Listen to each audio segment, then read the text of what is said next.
So dear friends, in this CMEHD, I am going to take you through two important areas of respiratory medicine, the bronchial asthma and the COPD.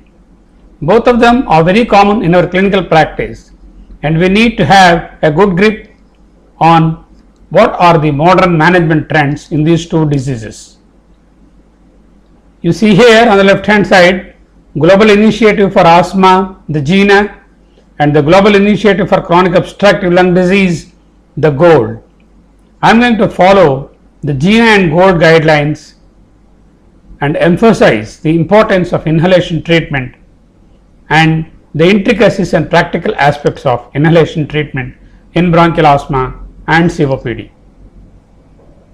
As usual, this presentation is available on our website www.drsharma.in.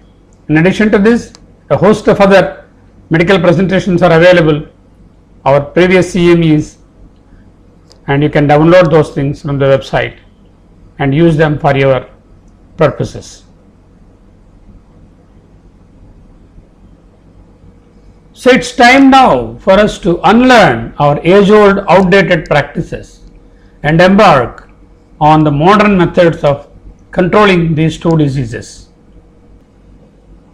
The 19th of November every year is marked as World COPD Day.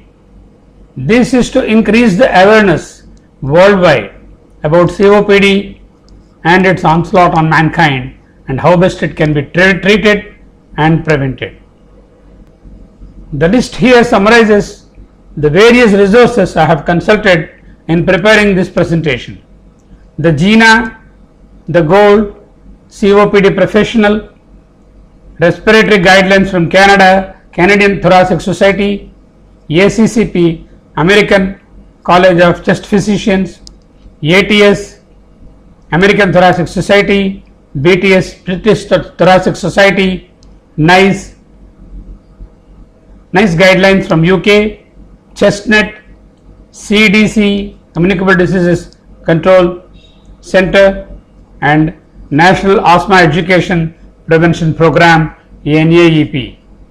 My sincere thanks to all these resources available on the web, and I have used most of their references and most of their material here in preparing this presentation.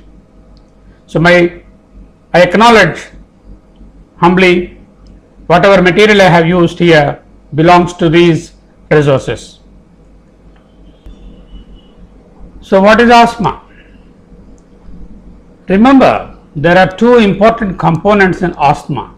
All of us may be under the mistaken impression that it is only bronchospasm or bronchoconstriction. The primary problem is allergic inflammation of the airways, and the secondary reaction to the allergic inflammation is bronchoconstriction. Airway hyperreactivity, also called AWHR, is the hallmark of bronchial asthma. Recurrent wheezing, coughing and shortness of breath, airflow limitation is variable and often reversible.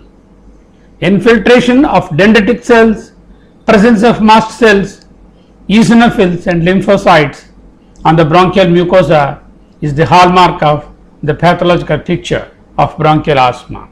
To reiterate, primarily it is an allergic inflammation of the airways. Bronchoconstriction is secondary. So our approach also should be to tackle both these pathological processes of asthma. There is a huge gap in the knowledge that we have about asthma.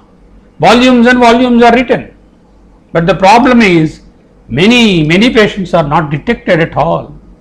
Many do not seek medical attention. Many have no access to healthcare services. Many doctors do not do what is right for an asthmatic patient. Many doctors do not even care to diagnose the chronic respiratory problem as asthma.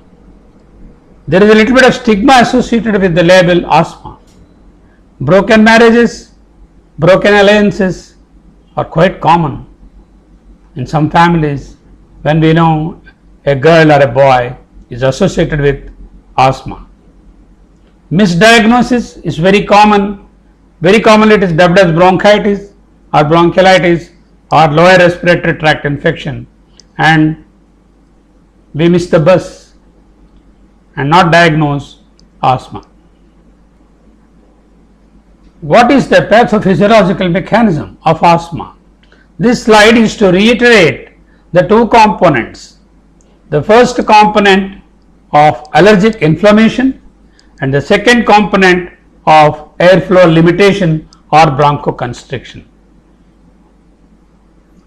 Children and patients who have risk factors for the development of asthma, they have the genetic factors, innate atopy, they are susceptible, their airways get inflamed, increase in the airway resistance, airway hyperreactivity and airway resistance. That leads to airflow limitation. Risk factors are the causes for the exacerbations, or the inflammation triggers not only airflow limitation and also causes symptoms of shortness of breath, cough and wheeze. Look here, the figure on the left hand side is a normal airway. This is the musculature of the bronchial tree, and this is the submucosal layer, and this is the mucosa, and that is the lumen or the airway.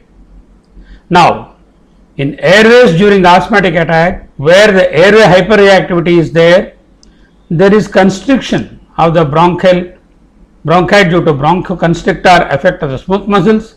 There is inflammation and inflammatory edema of the lining of the bronchial tree. There is excess mucus production and there is narrowing of the airways. The swollen submucosa, the narrowed airways, the constricted muscle, the excess mucus, the secretions from the mucous glands, mucinous glands, all contribute to the increased airway resistance and obstructive airway disease.